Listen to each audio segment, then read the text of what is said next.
कि अगर परसेंटेज की बात करें, शॉर्ट टर्म कैपिटल गेन की दर 15%, लॉन्ग टर्म की दर 10% और दोनों में ही एसटीटी का फायदा नहीं मिलेगा। करेक्ट। ठीक है सर। अब बात होती है वो 9:15 से 3:30 वालों की। इंट्राडे अगर कर रहे हैं तो फिर उसमें किस तरह से टैक्स लगेगा? फुल। हाँ, जितना कमाए सब पे टैक्स दो आप। अच्छा। हाँ, मतलब आपकी जो टैक्स स्लैब है, अब अगर आप हाईएस्ट टैक्स स्लैब में तो हाईएस्ट दीजिए। हाँ। नहीं है आपका सब कमाई मिलके आपकी टैक्स स्लैब में नहीं आता है तो नहीं लगेगा। तो इसके लिए बेस्ट है कि अगर आप हाई स्लैब में नहीं जाना चाहते तो आप अलग अलग फैमिली नाम में अकाउंट खोल के ट्रेड कीजिए, ताकि आपको बच सके टैक्स स्लैब से। लेकिन सिंपल है, आपकी जो पर्सनल टैक्स स्लैब है उतना ही टैक्स स्लैब आपको लगेगा। और क्यों लगेगा? और हाई जो इंट्राडे में आप ट्रेड करते खरीदना बेचना, लिए बेचे, उसको बिजनेस इनकम माना जाता है। वो इन्वेस्टमेंट इनकम नहीं है भी नहीं। इन्वेस्टमेंट ट्रेडिंग है ना। हाँ, प्रॉपर ट्रेडिंग क्या होता है? ट्रेडिंग बिजनेस ही है। हाँ। तो इनकम टैक्स डिपार्टमेंट उसको बिजनेस इनकम मानता है। ओके। और बिजनेस इनकम मानता है तो फिर वो बिजनेस इनकम के हिसाब से उस पर खर्चा लगता है। सिंपल उसके हिसाब से टैक्स लगता है। और बिजनेस इनकम मान के ही फिर आपकी जो पर्सनल टैक्स स्लैब है उसके हिसाब से आपको टैक्स देना पड़ेगा उस पर। ठीक है, तो सर फिर इन सभी को समझते हुए क्या फ्यूचर एंड ऑप्शंस में ट्रेड करना ज्यादा फायदेमंद है? वहां पर टैक्स कम लगता है क्या? नहीं, ऐसा नहीं। ट्रेड तो आप वहां करो जहां आपको प्रॉफिट होता हो। हाँ। टैक्स तो बाद में ना, प्रॉफिट ही नहीं बना टैक्स कहां से? तो अगर आप इंट्राडे ट्रेड करके बना सकते हैं, long term short term delivery रखकर बना सकते हैं, या फिर फ्यूचर ऑप्शन में करके बना सकते हैं, या इंडिविजुअल है। तो अब फ्यूचर ऑप्शंस में टैक्स किस तरह से लगता है? पहली चीज ये समझ लीजिए कि इनकम टैक्स डिपार्टमेंट का क्लियर कट मानना है कि फ्यूचर्स और ऑप्शंस में आप जो भी ट्रेड करते हैं वो इन्वेस्टमेंट नहीं है। और इन्वेस्टमेंट जो नहीं है वो उनके हिसाब से बिजनेस इनकम है। तो अगर आपने कोई फ्यूचर खरीदा बेचा, भले ही फ्यूचर आपने इंट्राडे खरीदा बेचा नहीं हो, आज फ्यूचर लिया हो, आपने पूरी सीरीज रखा हो, 10, 5, 15 दिन, महीना भर रखा हो, बाद में रोल ओवर भी किया हो, लेकिन फिर भी इनकम टैक्स डिपार्टमेंट के लिए ये बिजनेस इनकम है। ठीक है। ऑप्शंस में जो भी आपकी कमाई हो रही है वो बिजनेस इनकम है। तो इसको बिजनेस इनकम के हिसाब से फिर आपकी जो पर्सनल टैक्स स्लैब है वही टैक्स लगेगा। हाँ, इसमें एक चीज जरूर है कि चूंकि ये बिजनेस इनकम है तो इसमें आप खर्चे डिडक्शन के तौर पर ले सकते हैं। जो आपने एसटीटी पेमेंट किया है, टर्नओवर चार्जेस वगैरह जो पेमेंट किया, एवरेजेस वगैरह जो दिए, वो आपके खर्चे माने जाएंगे, लेकिन लगेगा आपको पूरा टैक्स। ये ध्यान में रखें। तो फ्यूचर्स, ऑप्शंस और इंट्राडे ट्रेडर्स ये ध्यान में रखें। दिन के दौरान ट्रेड करने वाले कैश मार्केट में, फ्यूचर्स में दिन के दौरान या कभी भी, ऑप्शंस में दिन के दौरान या कभी भी ट्रेड करने वाले, आपके लिए ये सारी जो कमाई है बिजनेस इनकम मानी जाएगी। ये ध्यान में रखिए। इस चीज को ध्यान में रखें कि अगर आप इंट्राडे कर रहे हैं, एफएनओ कर रहे हैं, तो फिर बिजनेस इनकम है, क्योंकि ट्रेडिंग सीधे तौर पर कर रहे हो, उससे निवेश नहीं माना जाएगा। सर, वो सवाल से जो सवाल आता है ना, वैसा ही एक सवाल आ रहा है दिमाग में। ये जो बिजनेस इनकम कह रहे हैं, ये बिजनेस इनकम है क्या?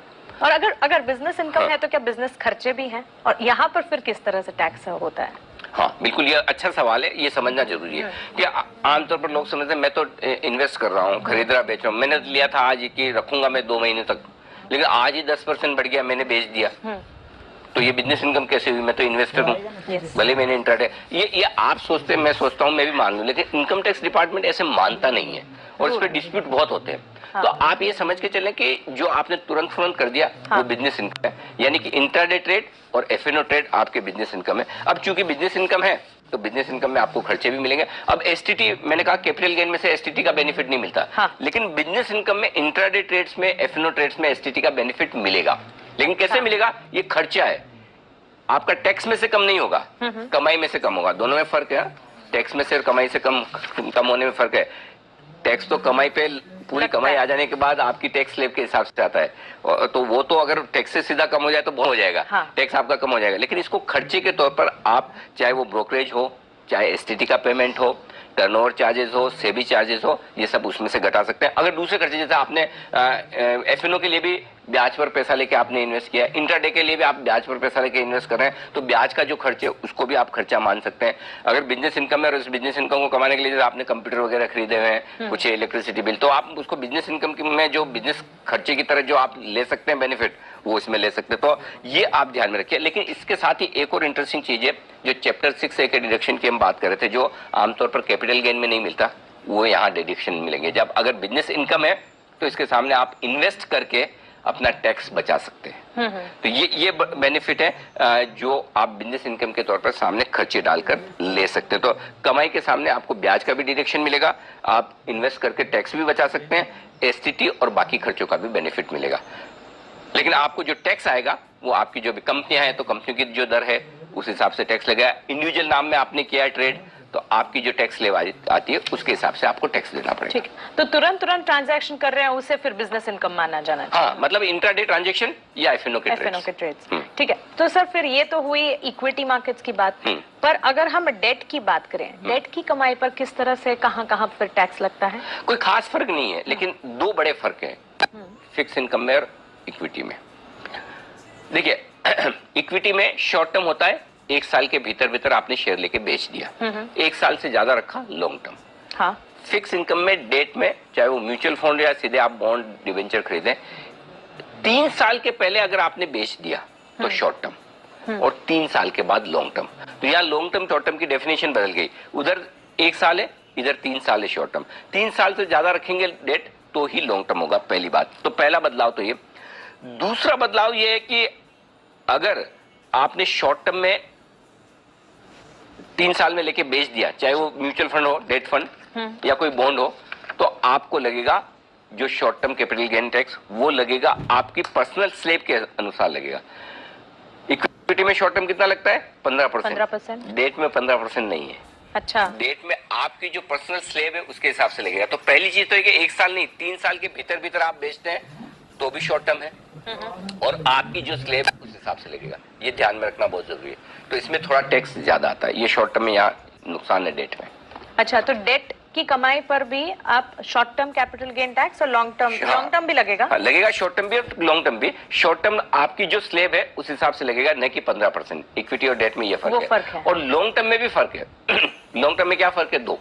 एक तो लॉन्ग टर्म इक्विटी में 1 साल रखने पे ही हो जाता है लॉन्ग टर्म। हाँ। इसमें 3 साल रखना पड़ता है मिनिमम, तब फिर लॉन्ग टर्म। हाँ, इक्विटी में शॉर्ट टर्म है ये 3 साल के पहले शॉर्ट टर्म। ठीक है। और इक्विटी में जैसे लॉन्ग टर्म में आपको कितना लगता है? सिर्फ 10%, वो भी 1 लाख के ऊपर। यहाँ पर आपका 1 लाख वाला बेनिफिट कुछ भी नहीं है, आपको एक पूरा पे टैक्स देना पड़ता है। और टैक्स देने के 2 तरीके हैं। एक इंडेक्सेशन बेनिफिट मिलता है। इंडेक्सेशन बेनिफिट का मतलब है कि हर साल कितनी महंगाई बढ़ रही है उसके साथ में एक रेशियो फिक्स है इनकम टैक्स डिपार्टमेंट का कि आपने 3 साल पहले पैसा डाला है तो उस पैसे की आज वैल्यू इतनी कम हो गई महंगाई के हिसाब से, तो उस हिसाब से कैलकुलेट करके तो आपका लॉन्ग टर्म कैपिटल गेन कम हो जाता है। तो अगर आप वो बेनिफिट लेना चाहते हैं तो आपका गेन कम हो जाएगा।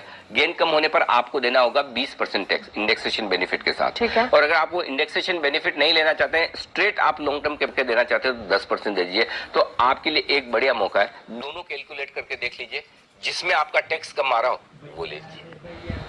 हाँ।